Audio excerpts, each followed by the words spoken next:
Good morning. Welcome to the regularly scheduled Fairport Municipal Commission meeting for February of '24. If you'd be kind enough to call the roll, Brian, start that out, I guess.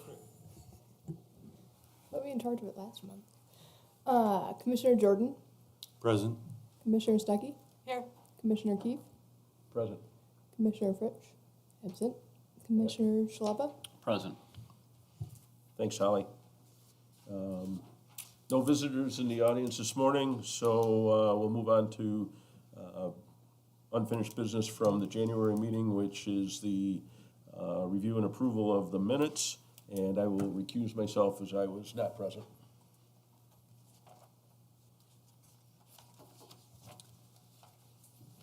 Move to approve? Second. Those in favor? Aye. Aye. Any nays? No. Passed 3-0.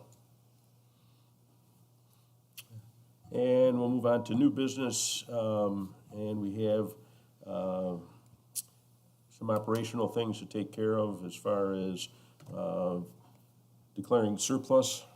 I think, Matt, we have a number of things. Yes, some of these are from this fiscal year, some are gonna be into next fiscal year, but I'm just trying to group them together, because, a year from now, when we get rid of vehicles, it just makes life easier if we have them in one set of minutes.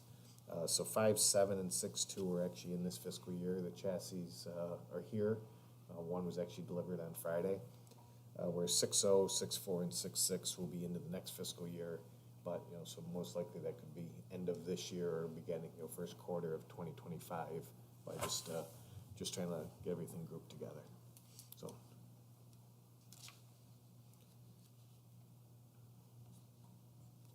Any questions on the topic from Matt? When you say the chassis here, does that mean the full truck is here, or does So 5.7 actually will be a real truck. What we do is we actually take the real body, the steel deck, off of the old truck. Oh, They'll okay. refurbish it and repaint it, and then they'll put it back on just the chassis. So yeah, what Gotcha. you see down there is just a cab, Okay. a frame, and back wheels. Cool. Saves us money instead of rebuilding these bodies. Every 10, 12 years. The schedule for these, and they just so it is just a chassis. Gotcha. All right. The other one, 6.2, is actually a dump body. That chassis will get shipped to, one of the vendors, and they'll actually put a dump truck body on it. Those we do swap out, because the rust just gets to the dump truck body. The real trucks bodies we swap back and forth. Okay. Thanks. You're welcome. Commissioner Jordan, do you understand why we declare certain things surplus? I'm just asking. You can explain it to me. Oh, sure. if you'd like. Well, that's fine. It's kind of unique. Like most places, if there's something that's no longer needed, you just go sell it Yeah. or give it away. Yeah. In public sector work, under general municipal law, anything that has, it's a fixed asset, generally has to be declared surplus. Yeah. And it means basically that you no longer need it, and it tracks, not that we have a huge fixed asset inventory system here, we don't. But you have to, because we don't own it, the public technically owns it, right? In this case, the ratepayers own this equipment. If it has no value, you say it as such, you document it as such, and it can be discarded, removed, or thrown away. If it does have value, you need to document that value, and then you need to sell it. So like say for instance, there's a vehicle there, and it's, man, I really need an extra vehicle. My wife's car blew up. I'm going to give me $500. I'll take it from your hand, right? I couldn't do that, right? So you have, and then we put in there specifically in the motion, either discarding it by either, I think, sealed bids, auction, private sale, something like that. So if you don't have it in there, you can't do it that way either. Sure. So basically, you're trying to maximize the return on an asset that the public owns because it's theirs. So we're, Gotcha. we're trying to be a good steward of the financial issues related to the operation. So that's why it's that way, and it's done that way on the general fund side and every other municipality in the country, and it's required. These are all disposed of through auction. All right. Thanks, Brian. I appreciate it. We've had things simple as polls or something you wouldn't think has value. So if there's something that we've had in our inventory like that, you must declare it surplus, regardless of monetary Okay. value. Great. Yeah. Thank you. Yep. So you'll see this every year moving forward. So do we need to say that these go to auction, or that is declared somewhere else? It'll be part of the motion in the minutes, or it'll be written up that way. That we can either do, as Brian said, sealed bid, but we've always done auction. you know, these are not worth an awful lot of money. I mean, by the time we get rid of a truck that's 10 or 12 years old, the rust is eating through a lot of it. Just before the pandemic, we had very good returns. Then just recently, our returns are kind of back to normal. You know, so when you look at our vehicle budget, we do show we're very conservative in what we feel is a return, and that's where they're getting back to normal returns. And all this money that comes back from any type of auction that, or whatever we sell it for, will go right back into the capital reserve to purchase new vehicles. We don't use it to subsidize operation or anything else.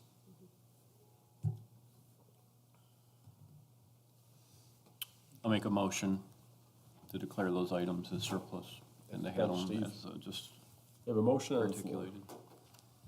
Second? and we have a second. Those in favor? Aye. Opposed? There being none. Pass 4-0. And on to the MEUA. You gonna take that, Matt? Or- Sure. Thank you.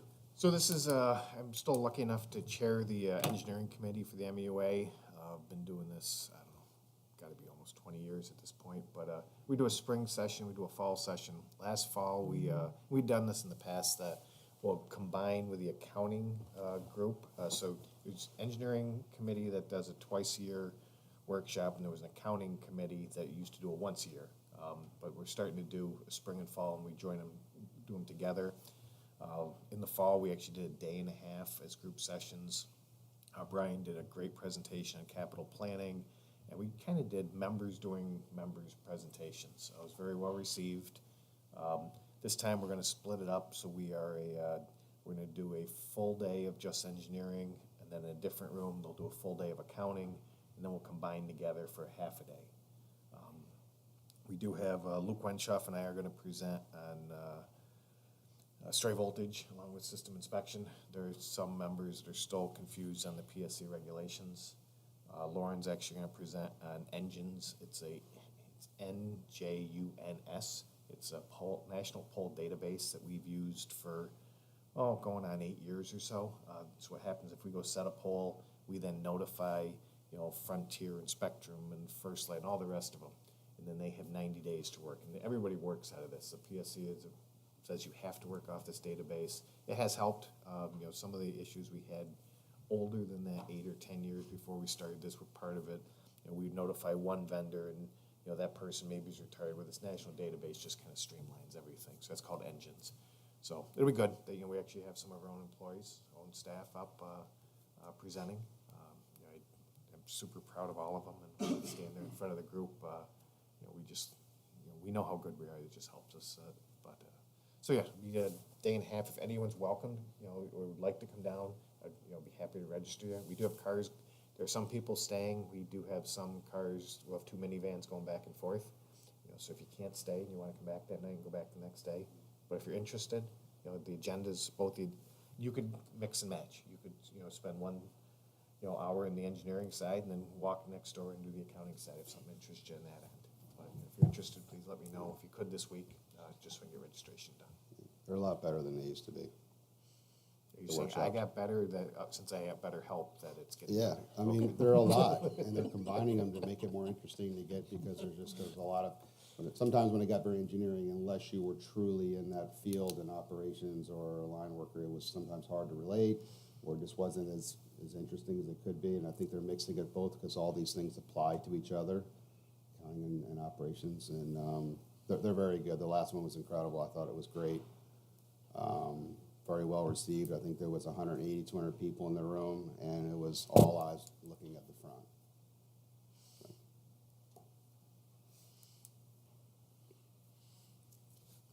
We actually had better attendance at the workshop than we did at the annual conference.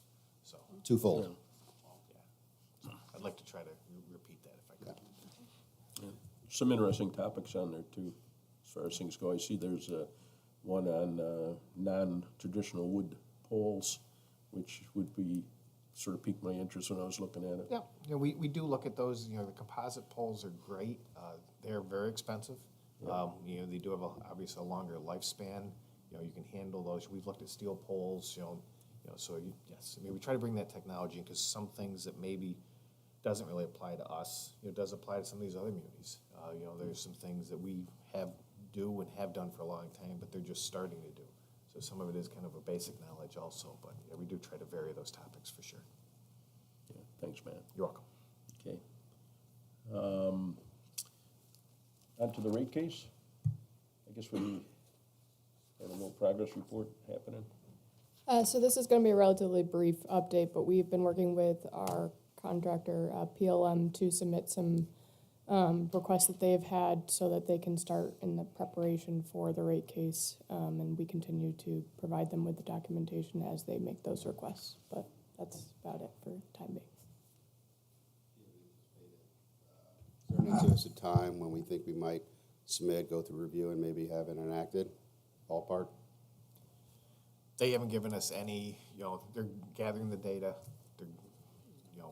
I would still hope by second quarter of this year we can do something, but, they're working through, three other rate cases right now with the PSC. As kind of one comes out of the docket, ours will enter. They only have, so much they can work with. And that's as much on the PSC staff as the contractor staff.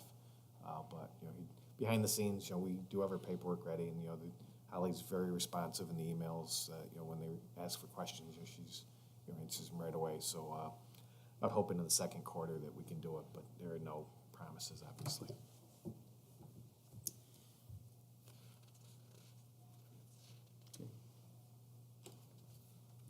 Any questions or discussion on that topic before we move on? If there is none, then we can move on to the MEUA February brochure that is put out with a lot of good factual information, actually, if you take the time to read it. I will say, too, that if you do take advantage of going to some of the workshops and stuff, there's more knowledge that you get in those discussions behind the scenes from the round table and all the experts that we have there that I always find very interesting, just from the standpoint of, it's not something you would maybe normally come across and be aware of. I was thinking too, is they're open meetings, but the meetings that were really gets into the detail is the MUA and IMPA meetings that Matt goes to, and I go to the board meetings once a month and other times. They are open to the systems. If you were ever sick and playing hooky and wanted to go to one for a couple hours and burn a half a day doing absolutely nothing but driving with us in Syracuse, feel free. I'll pick you up at your house to encourage you to go. And you're welcome to go, but we'll literally get into every single little nitty-gritty thing, and you'll see a whole lot more than just the kind of facade stuff that happens at some of these conferences. But I'll leave that open to you as well if you'd like to do it. I just want to share that, a lot of the stuff you're seeing, today with news and views being electronic and the new webpage, a lot of this is Brian behind the scenes. Brian is the president right now of the MUA, him taking the time and bringing his expertise to that board. That's why we're seeing changes. A lot of the outdated things is getting pushed back, and, we're starting to, make the information available and become much more transparent, which is great. And a lot of that is 100%, because Brian's on that board. So. Well, it's slow. Matt and I both have challenges. I can't even get these guys to agree to use social media in 2024. It is a thing. I'm like, I will do it. I will take it on. When I'm no longer president, I'll still do it. It's not that big of a demand. It's a couple minutes a day. I don't know, man. I just feel uncomfortable, and we need to have a policy around, what are we talking about here? What? It's breaking down walls, barriers, comfort zones. It's crazy. Matt's he's got that on his side as well. It's the same folks. Simplest things that you think are should be easy. I mean, televising and recording all our training sessions and then archiving them so that we can have those to pull from anytime somebody has a question on pole replacement. I don't have to go to the next meeting that's scheduled in 10 years. Let me go to the training center that we built, and it's there. I don't know. It's going to cost an extra $400. What? I'm just telling you. I can go on and on. It's trying to just move something that's been very stagnant for a long time. So they all both agencies and stuff do the job, the true mission or intent of promoting public utility systems and buying power and looking at the collective good of electric systems in New York State. They do that, but that's it. It's like, that's where we're at. So we're trying to just do, we could be doing so much more. There's also, as Matt alluded to, with some of these workshops that are being done more as a homegrown grassroots talent from within. There's 47 of these things across the state that each have anywhere from 10 to 100 employees in these things. I mean, there's a lot of talent in the field, but somehow they're not valid unless it's a consultant that I pay $400 to get information out. It's ridiculous. And there's just this thing where you just can't do that, and somehow it's got to be validated, reviewed, checked by some other third party. It's crazy. And it's no different than with our board, I'll be honest. I can say something all day to them. It makes perfect sense. We've researched, we've looked at it. I bring in one other person that just doesn't have a Village of Fairport business card here. Oh, okay, that makes sense. Let's do that. And it's not just us. It's like that everywhere, right? So slowly but surely, that's what's going on. Well, I will say, Brian, you and Matt have taken the lead and have a certain presence that's been more than beneficial, in this regard. And I know Holly is, well, she could be next in line, but I would suggest that Lauren use her as the strong arm when you need things done. 'Cause, she can muscle people just to, to make it happen. No, I wouldn't either. That's why I'm saying it. She's walk softly and, that type of thing. But anyways, our presence on these committees and organizations has been huge. And I just want to say thanks because I know it's sort of a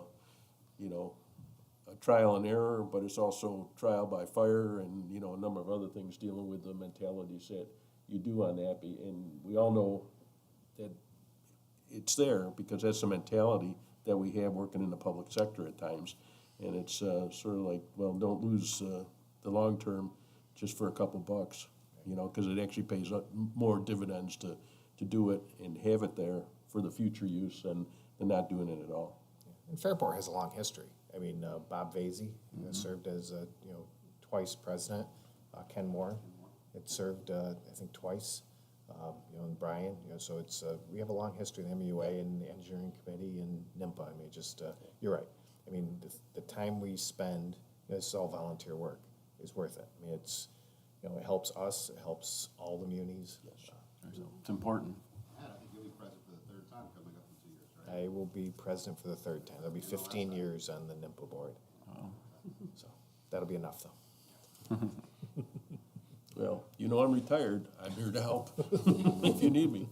You don't want any part of that thing. Come on, Brian. Go. I would love for you. I would tell you right now as a friend, I'd never look you in the eye again. Yeah, Integrity, I actually encourage you. thank you. I appreciate that. But the offer still stands. So, Thank you.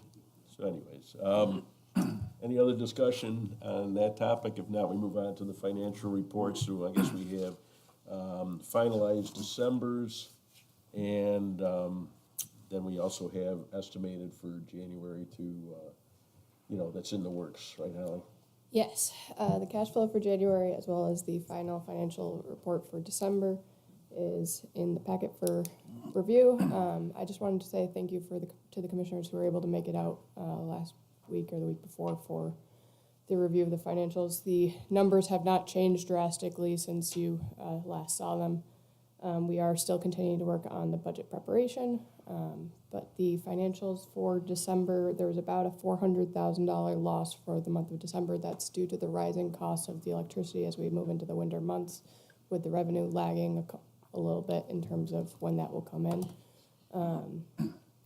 The other big portion of that loss was related to us paying down the employee retirement contributions for last year within the month of December. So that was about $370,000. So that loss is mostly that payment going out. So for the end of December 2023, we have a net loss on the year of about 1.2 million, but like we are starting to look at the projections towards the end of the year, and they're much closer to zero than that large loss. It's just a timing issue with relation to this. We do still have some tree trimming open purchase orders as of the end of December. We're working on closing that as we move into the new year. We also have open purchase orders of $147,000 for two 2023 Dodge non-hybrid trucks. Those are on two separate purchase orders, but that number incorporates both of them. In terms of cash flow, we had a net decrease in cash for December of $250,000. That includes that $370,000 payment to ERS. It also includes that $100,000 contribution for the IEP that was approved at a previous commission meeting. In terms of January, we had a cash flow decrease of about $630,000. Again, that's the jump up for our electricity purchases as they drastically increased for the month of January compared to even December. So we will be likely see that revenue come in February and as we move into the spring.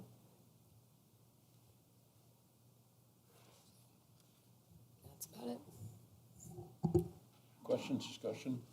Brian? I was gonna say, when, I think you guys got it now, but when she talks about having a loss of that, it's all come down to cash flow and how it comes in. Maybe a loss for the month between expense and revenue, but paying that retirement out early and then basically gaining that money back in the rates over the next 12 months equalizes it out, right? So there's a lot of things like that that are going on that I just don't want you to walk away saying, oh my God, it's another month of $400,000 in loss. That's not the way it amortizes out, so, okay. Thanks, Brian. And Were our Holly? power costs for January higher than anticipated, or was it right where we thought they'd be? So they're right where we expect them to be cost-wise. I mean, we still, our peak is not where we normally would be. We didn't sell as much electricity as, Right. historic. I mean, just, so that's part of, you build a budget over that 10-year average, until 10 years go by of this, what seems to be this type of a normal winter, and those get built in. Part of that is just the revenues less. The power costs are trading, luckily, it's one of the good things that, even though, the cost gas didn't become an issue. Natural gas is still trading at a normal price, so that helps us secure the supplemental power at a reasonable cost. So, Thanks, Matt. you're welcome.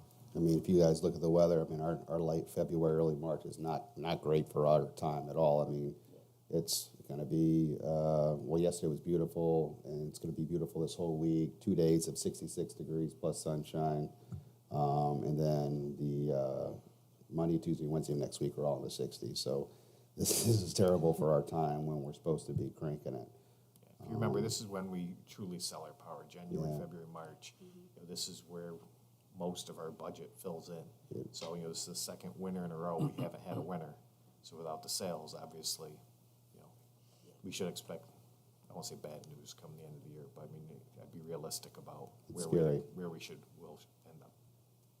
And it's more about, it's scary, but yeah, do you eventually make it up? We'll have to go to rate filings as our normalization starts to change and our temperatures start to creep on average, higher than normal. That has to be built in, so you gotta be able to carry that load until a time where it starts to average itself out. But this isn't we've been talking about this for years, where it's kind of a, it's a little warmer this year, but it seems to be the trend. And, or very, gets very cold and it speaks up to high and it keeps kind of going up and down, which is not great. I'd like a consistent, just winter, consistent summer. That'd be nice, but we'll see. Yeah, and if you look at the kilowatt hours sold in the summer, those haven't really gone up. It's more that winter's coming down. Yep. Any other discussion? If not, we would entertain a motion to accept the reports. So moved. Have a motion? Second? Second? Those in favor? Aye. Aye. Any opposed? There being none. I would also add, thank you, Holly, for taking the time to meet with us and run through it. It was helpful to Yeah. go through the details. Yeah, thanks, Rachel. I was gonna say the same thing on the tutorial that Holly provided. So, that was very good. Next is the payment of the FMC vouchers. I'll move to approve those. Motion, we have a second? Second? We have a second. Those in favor? Aye. Opposed? None? That's approved 4-0. We have our upcoming meeting in March on the 18th. Will be our next regularly scheduled commission meeting. And any other topics or tidbits of conversation that the commissioners or staff would like to throw out there for discussion now? Yeah, just one question I had. Matt, when you referenced, we would get an update in Q2, are you referencing a calendar year, quarter one starting in January, or are you referencing a fiscal year, quarter one starting? Calendar year. Okay, okay, Yes. thank you. I like to blur those once in a while for Holly, just so, you know, she can really, you know, make her job tough. I'm all set then, thank you. If there's no further conversation, we could entertain a motion to adjourn. So moved. I guess everybody wants to say, oh, thanks, Steve. I think You got everybody's it. wanting to kill a Monday. Chairman? Second? And we have a second. All in favor? Aye. Aye. Any opposed? There being none, we are adjourned. And thanks, Dan.